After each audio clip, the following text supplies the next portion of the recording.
Welcome back. This is World Insight. Now we are turning to the worsening tensions on the Korean Peninsula.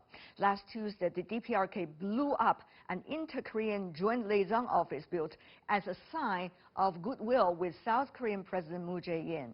The demolition, which DPRK media called a terrific explosion, is the latest act in a series of punishing measures Pyongyang has taken against South Korea. In response, Seoul said strong corresponding steps will be taken if the situation takes a turn for the worse.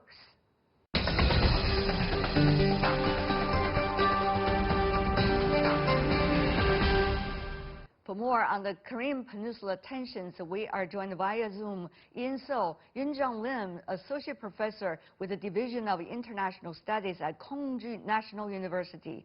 In Beijing, Zhao Tong, Senior Fellow with the Carnegie Tsinghua Center for Global Policy. Welcome to both of you. Good to see both of you safe and sound in these critical days. Thank you. Thank you.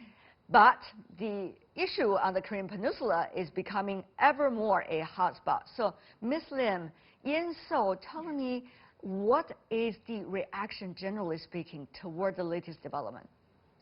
That was really frustrating for everyone who hoped again better inter-Korean relationships and a peace of the peninsula. We literally very frustrated and shocked. What do you mean by frustrated? You're frustrated about what? Is there a hope that things would pick up again?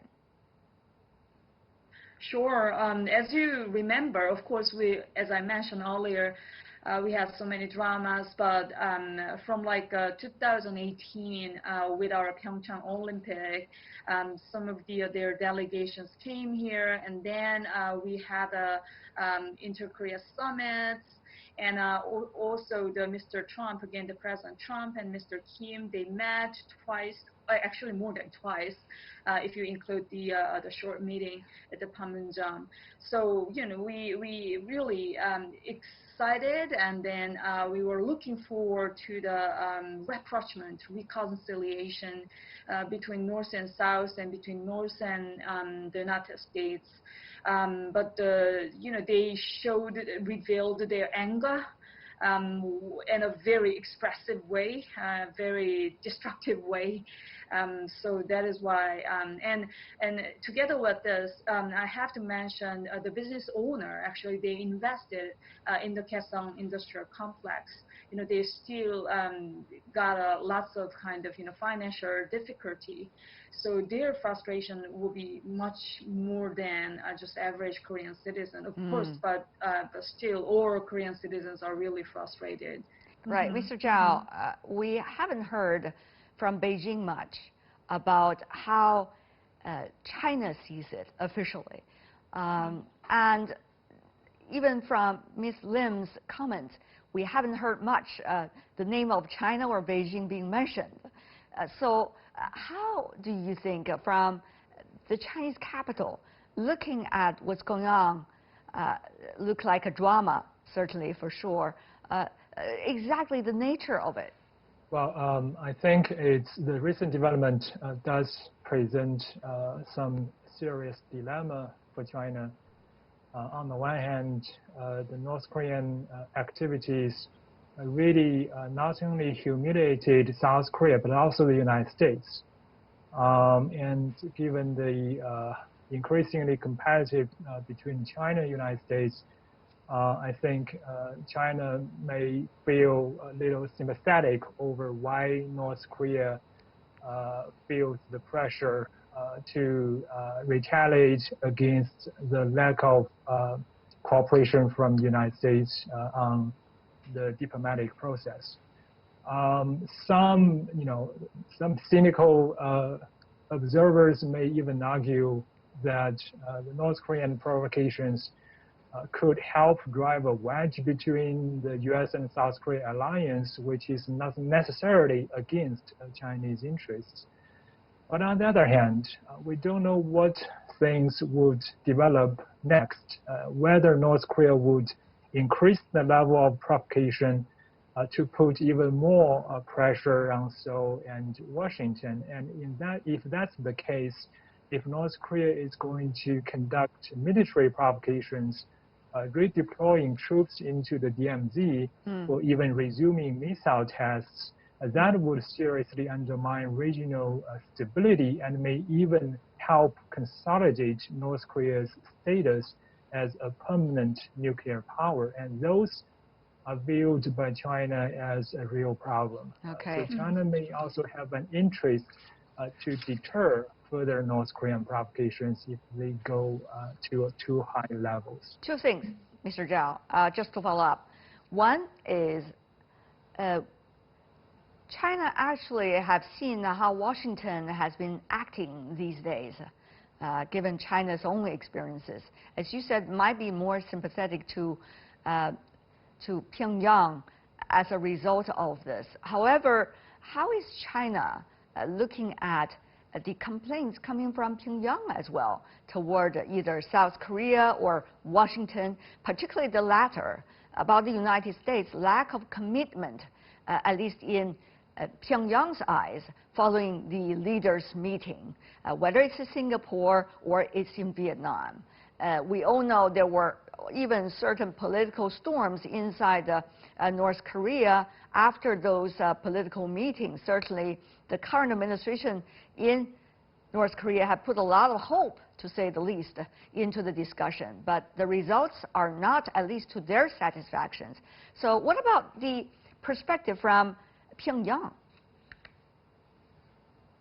I think China is a little sympathetic to Pyongyang's complaint against both South Korea and the United States.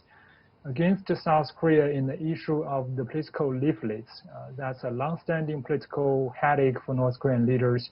And the two Korean leaders committed to stopping the leaflets in their Panmunjom summit 2 years ago. So North Korea, I think, feels it has legitimate complaints against Seoul, who has so far failed to implement its political commitment. And the North Korean complaint towards Washington is very much over the failure by Washington to completely stop the joint military exercises with South Korea and the failure to relax economic sanctions over North Korea. On the former issue, President Trump personally committed to Kim Jong-un when they were in Singapore that all joint exercises will be stopped. And this is again confirmed by the recent memorandum by former American National Security Advisor John Bolton. And he confirmed President Trump made that personal commitment to Kim Jong-un. So I think those made China more sympathetic to North Korean frustration over the failure to deliver promises by both South Korean and American presidents. One thing I want to make sure here, that is, things are getting so complicated, if I could go to both of you. Worldwide, you know, what is happening half a year ago might not be eligible anymore for discussion today, because things are changing so fast, everything. It might be a crisis time. Things might come back again, but this might also be the new normal, as some say. So how should we now, given the latest development, look at the real nature of the Korean Peninsula nuclear issue? Should we also look at it with a different way of potential development?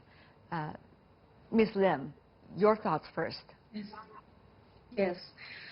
Well, if we recall the moment in Hanoi in 2019 February, I think all this North Korea's frustration actually started with that specific moment. Of course, I know I'm in some senses I understand their anger and their frustration or their dissatisfaction. But the thing is, the fundamental problem at the Hanoi is, again, what North Korea was thinking as Yongbyon is just more than just piece of their nuclear program. It's a really big part, a big chunk of their nuclear development program. So they felt like Yongbyon is really good thing to deal with, negotiate with the United States. But as we all know, the Washington was not satisfied with the Yongbyon only. So from that specific moment, everything just got in a kind of stalemate situations. And as you just mentioned, very, very unfortunately for everyone, this specific year, because of all this, corona pandemic situations, Korea's delegations were not, it was not easy for anyone to travel actually across the countries and have conversations face to face. So South Korean government also was trying to find out some ways to find out, how would you say, some kind of room under all the severe sanctions, but it was never that easy to find out, again, the good opportunity to soothe their anger or to soothe their difficulty. So, and another thing is, this is really bad year, especially in Washington. It's an election year and presidential election. So as long as it is, they all just committed to the election this year. And again, the fighting against the corona pandemic. So even though I can understand their anger, but still how their anger was totally wrong and totally offensive to us and to even Washington. So I hope, again, the North Korea can see a more like a kind of bigger picture this year. As you just mentioned, everything is really changing fast, and nobody can just guarantee what will be the next. I mean, after all this crisis, again, the pandemic crisis. With a hindsight like that, Mr. Zhao, what does it mean for China and also for China's relations with these two neighbors? I mean, DPRK and South Korea, and also in another layer, China's recent stance on the denuclearization of the Korean Peninsula. Well, I think for China, if we watch the recent meeting between Yang Jiechi and American Secretary of State Pompeo in Hawaii recently, they both mentioned the new developments over the Korean Peninsula, and they both appeared concerned about the trend of the things. So I think China increasingly feels a need to help contain crises and diffuse the tensions. As our South Korean colleague just mentioned, I think the current situation is unsustainable. The long-standing sanctions plus the impact of the pandemic may be imposing real pains to the North Korean economic stability, and may drive the North Korean leader to a higher sense of urgency to use coercive power to get the external constraints on their economic development removed. And the next few months provide a window of opportunity for North Korea to conduct provocations without fearing too much about potential consequences because of the American presidential election, and the hostility between U.S. and China undermines collective effort at the UN Security Council to punish North Korea. So there is a growing need for China and the United States to work together in the near term to draw some right line for North Korea and clarify the potential consequences for certain types of provocations. That type of U.S.-China cooperation can somehow, I believe, help stabilize Beijing-Washington's bilateral relationship and contributes to greater regional stability as well. That, of course, has been an argument that made for quite some time, but we haven't seen that come true given the latest realities of China-U.S. relations. But I want to thank both of you for joining us and helping us with your real insights from different perspectives. Zhao Tong in Beijing, Yunzhong Lim in Seoul. Thank you so much.